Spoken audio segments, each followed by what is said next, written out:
আসসালামু আলাইকুম, ওয়েলকাম করছি ইব্রাহিম মাল্টিমিডিয়ার পক্ষ থেকে। ভিন্ন ধর্মী যারা শুনছেন তাদের প্রতি রইল আমার কৃতজ্ঞতা। আজকে আলোচনা করব আমরা যে ড্রাইভার, তো আমরা যখন ইন্টারভিউ দিতে যাই তখন নানান ভুল করে থাকি, মালিকের পছন্দ হয় না।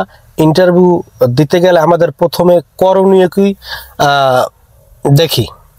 প্রথমে যখন মালিক আপনাকে চাবি দিবে, চাবিটা নিয়ে আগে দরজার লকটা খুলবেন।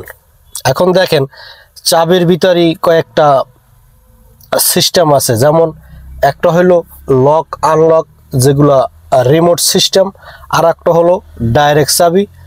দরজাটা খোলার পরে সামনের বনার টান দেবেন, যেটা ইঞ্জিনের যে উপরে যে ঢাকনা যেটা বলি, এই বনাটাকে টান দিবেন। টান দেওয়ার পরে বনারটা উঁচু করে এরপরে স্টিক দিয়া বনারটা বাজাবেন। বাজানোর পরে এরপরে দেখবেন পানি ঠিক আছে কিনা, এরপরে মোবিল ঠিক আছে কিনা, পাওয়ার অয়েল, ব্রেক অয়েল এগুলা ঠিক আছে কিনা। এরপরে দেখবেন পানির রিজার্ভ ট্যাঙ্কি যেটা আছে এইগুলো ঠিক আছে কিনা, এখানে পানি আছে কিনা, এগুলো আগে চেক করবেন। চেক করা হয়ে গেলে তারপরে বনারটা আস্তে নামিয়ে আটকাই দেবেন। এখন যদি আপনাকে মালিক চাবি দেয়, আপনি তো ইন্টারভিউ দিতে গেছেন, যদি চাবি দেয় সেক্ষেত্রে আপনি কি করবেন? গাড়িটা দরজাটা খুলে স্টার্ট করিয়ে চলে গেলেন, তাহলে কি বুঝলো? একটা গাড়ির তৈল, পানি, মোবিল এগুলো তো চেক করতে হইবে। চেক করার পরে এরপর দেখতে হইবে যে সামনে আল্লাহর নাম নিয়ে বের হইতে হইবে। এখন সামনের বনারের কাজ শেষ, এরপরে আমার কাজ হইবে মালিক যদি গাড়িতে উঠে, তাহলে গাড়িতে ওঠার পরে বসছে কিনা ঠিকমতো দেখা আল্লাহর নাম নিয়া ভিতরে আমি বসবো। বসার পরে চাবি দ্বারা স্টার্ট করব। স্টার্ট করার পরে আমার কাজ হইল সিট বেল্টটা আগে বাঁধা। এই যে আমাদের সিট বেল্ট, এই সিট বেল্টটা আমরা ভালোভাবে বাঁধবো। বাঁধার পরে এরপর আমরা দরজাটা লক করে দেব, জানি দরজা না খোলা থাকে। দেখবো দরজা সাইডটা খোলা আছে কিনা, এটাও একটু পরীক্ষা করব। এরপরে দরজা সাইডটা লক করে দেব, গ্লাসের সুইচ দ্বারা গ্লাস লক করে দেব। এরপরে ঠান্ডা মাথায় আল্লাহর নাম নিয়ে আস্তে আস্তে করিয়া আমরা বের হয়ে যাব। এভাবেই আমরা কোনো জায়গায় যদি ইন্টারভিউ দিতে যাই তখন এভাবেই আমরা ইন্টারভিউ দিই। এখন সিট বেল্ট যখনই বাঁধবেন না, সিট বেল্ট না বেঁধেই যখন গাড়ি নিয়ে বের হবেন তখনই মালিক বুঝে যাবে যে তো নূতন।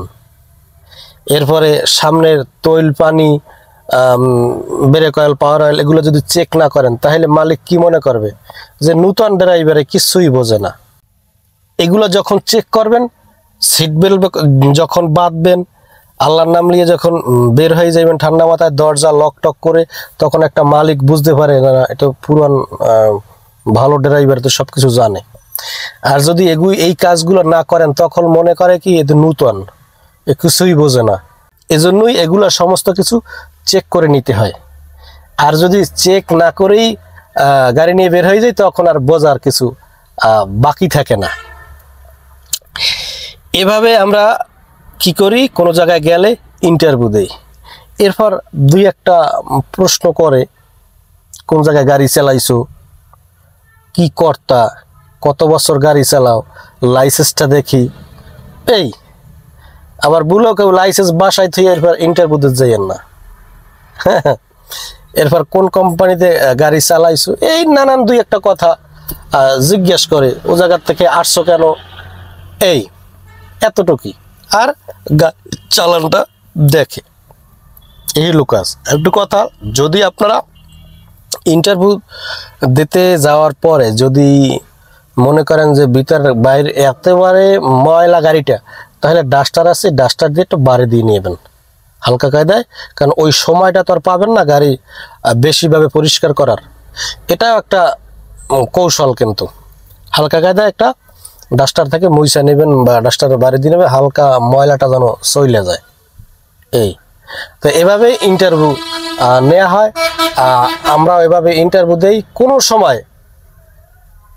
কোনো সময় চাবি নিয়ে ভিতরে ঢুইকা স্টার্ট দিয়ে গাড়ি বের করবেন না।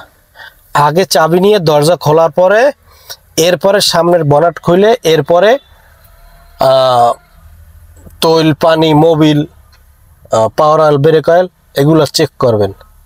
তখন কিন্তু একটা মালিকের বা যে কোনো কোম্পানিতে যে কোনো জায়গায় চাকরি যখন ইন্টারভিউ দিতে যাবেন তখন কিন্তু ওরা এই জিনিসটা খেয়াল করে যে ওই জিনিসটা দেখলেই কি করেন আপনি, এগুলো দেখলেই ওনাদের হয়ে যায় যে না ইনি তো আসলে অরিজিনাল ড্রাইভার। এরপরে যখন গাড়ি টান দিবেন তখন সিট বেল্ট আগে বেঁধে নেবেন। এগুলো একটু যদি ভালো করে মনে করে এরপরে কোনো জায়গায় ইন্টারভিউ দিতে যান তখন আর বাঁচবে না। ইন্টারভিউ যাওয়ার দিন যতটুকু সম্ভব ভালো একটু পোশাক টোশাক, ব্যবহার, আচরণ এগুলো জানি ভালো হয়। কোনো এক জায়গায় নূতন যাবেন তো ব্যবহার আচরণ যদি ভালো না করেন তখন কিন্তু একটা সমস্যা হয়। তো ঠিক আছে, ভালো থাকেন। আজকে এ পর্যন্তই। তো সবার সুস্থতা কামনা করছি। যদি ভিডিওটি ভালো লাগে সাবস্ক্রাইব এবং ফলো করে দিবেন, বেশি বেশি করে শেয়ার করে দিবেন। তো ভালো থাকেন সবাই, সুস্থ থাকেন। দেখা হবে আবার কোনো নতুন ভিডিও নিয়ে। আজকে এ পর্যন্তই। আল্লাহ হাফেজ।